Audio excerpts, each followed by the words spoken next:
What's going on, everybody? This is Sean of Raw Select Music. Today I want to talk about this record right here. This is Ghet-to Funk, Duracha, released in the 1970s on a small North Carolina-based record label called Microtronic Sound. This is a record that I've wanted to highlight for a long time. Not only is it one of my all-time favorite funk and soul tracks, but it's also got one of my top 10 favorite drum breaks of all time. And it's just a record that I feel like more people need to know and hear. Hence, while I started this segment last year, I was really hoping to spend a little bit more time with this segment moving into 2020, and I figured this would be the perfect record to kick off this new segment. So I hope you like this new direction that I'm hoping to take with my YouTube channel moving forward. And yeah, with all that being said, let's talk about this guy. So first off, a little bit of background about this group. Duracha, or Duracha as it's originally spelled, is named after three cities in Durham County, North Carolina: Durham, Chapel Hill, and Raleigh. I think that's how you say it. And as far as I understand it, Duracha was a high school band that was starting to gain some prominence in the local music scene, along with another deep funk favorite group of a lot of record collectors out there, Communicators and the Black Experience, who released one of my also favorite funk tracks of all time, The Road, which fetches for quite a pretty penny on Discogs. Shortly after the release of this record, the 9 or 10 members of the group would quickly dissolve and move on to college, and this would be the only record in their entire catalog. But where this record actually gets really interesting is there's a lot of contention of not only who played on this release, but when this record was actually released. As you can see on the 7-inch itself, the 7-inch says that the record came out in 1974. According to Numero Group, who wrote a biography on this band for their Omnibus 45 7-inch box set, according to their biography, the record actually came out in 1976, making it sort of difficult to find out when the record actually came out for real. And not only that, was also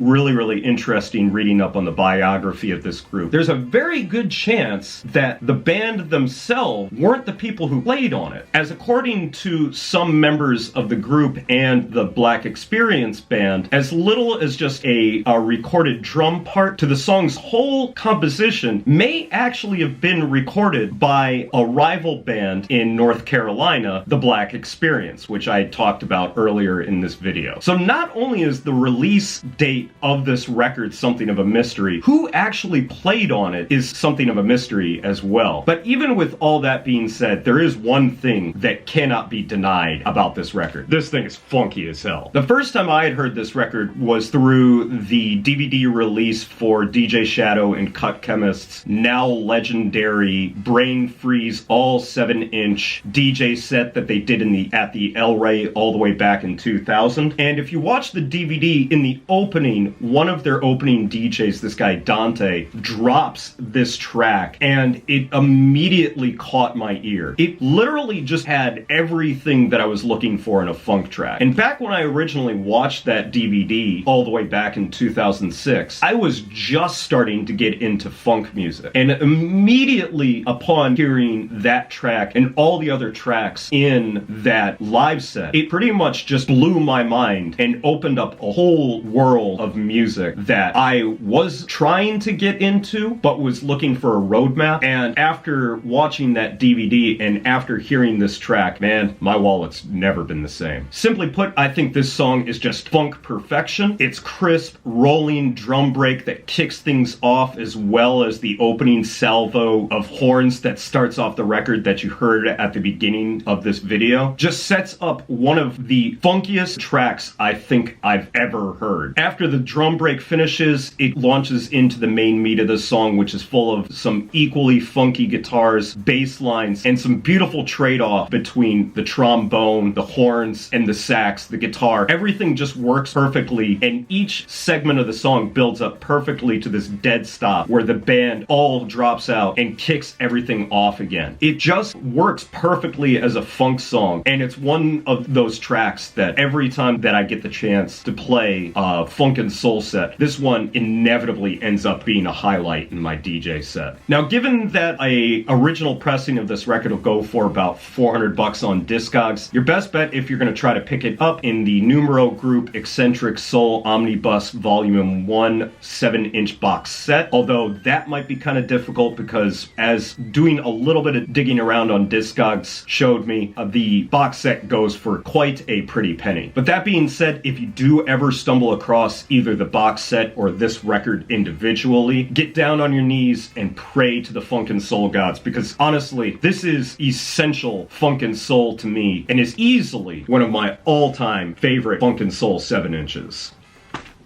So that's going to be it for me today, guys. Thanks as always for watching. If you like this style of video, let me know by giving this video a thumbs up. If you've listened to this track before, let me know what you think of it down in the comments. And if you want to hear this track in its entirety, please head over to my WordPress and Steemit blogs, because that's where I post music links to any of the tracks that I talk about on this channel. If you want to hear more records like this, please head over to my Mixcloud, where you can check out Raw Select Radio, where I play records like this, as well as a whole host of other records in my record collection that I don't get a chance to talk about. Links to everything, as always, down in the description. So that's going to be it for me today, guys. Thanks as always for watching, and I will catch you in the next video. So until then, peace out!